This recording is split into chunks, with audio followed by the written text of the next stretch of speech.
कुछ हो जाए, कुछ जान लूं, कहीं पहुंच जाऊं, ये सारे संकल्प यात्रा लंबी कर देंगे।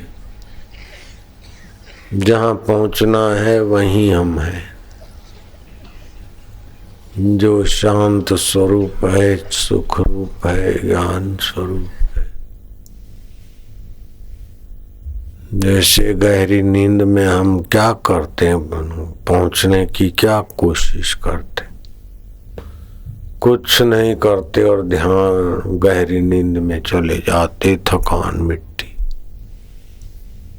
वैसे ओमकार का जप करते कुछ न करे, न किंचित अपि चिंतयेत, कुछ चिंतन ना करो, देखने की कोशिश ना करो, कुछ बनने की कोशिश ना करो, कुछ जानने की कोशिश ना करो। छोड़ पवाड़े झगड़े सारे, गोता वेद तू अंदर मार। ये विश्रांति योग साधक को सीधा परमात्मा के स्वभाव में ले जाए। उमा राम स्वभाव जे ही जाना, ताई भजन तजी भावना। भजन का क्या लक्षण है? किम लक्षणम भजनम, रसनम लक्षणम भजनम। भीतर शांत रस, ध्यान रस, प्रभु रस में डूबता जाएगा मन और मैंपना।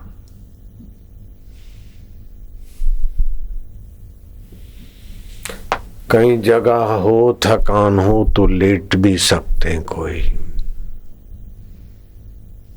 विश्रांति योग।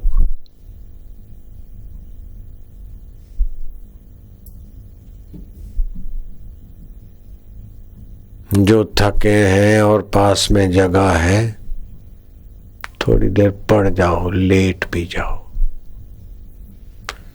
कोई जरूरी नहीं है कि थके थकाए बैठे रहें और ध्यान हो जाएगा, नहीं। अति भोजन करने वाले को भी विश्रांति योग में तकलीफ होती, अति भूखा मरे वाले को भी और अति परिश्रमी को भी। युक्त आहार विहार शांत।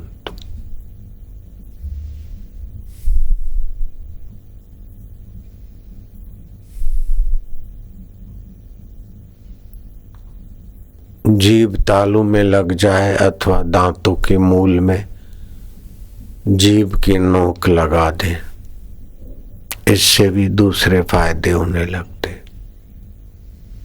या तो स्मृति नाड़ी या तो आरोग्य का रस बढ़ने लगता। तालू में स्मृति नाड़ी पुष्ट होती है और दांतों के मूल में ऊपर या नीचे जीभ की नोक लगा के बैठने से आरोग्य का रस बनना विशेष शुरू होता है। और एकाग्र होना तो श्वास अंदर गया, भगवान नाम बाहर आए तो गिनती। मन के मनोराज और दौड़ भाग शांत होने लगे। श्वास अंदर गया, ओम स्वरूप ईश्वर, बाहर आए तो गिनती।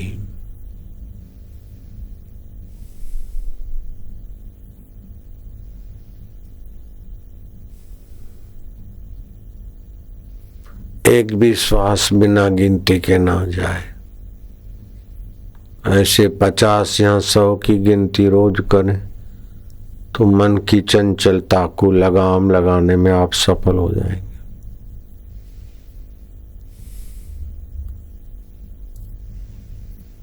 और एकाग्रता आपकी बुद्धि को विश्रांति देगी।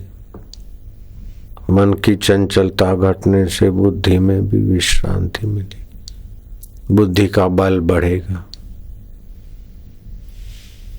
मन इंद्रियों के तरफ जो फिसलता रहता है वो कमजोर मन हो जाता है।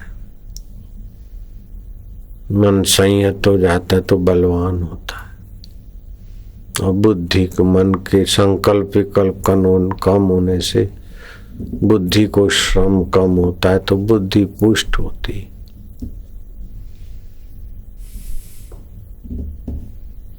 ओम शांति।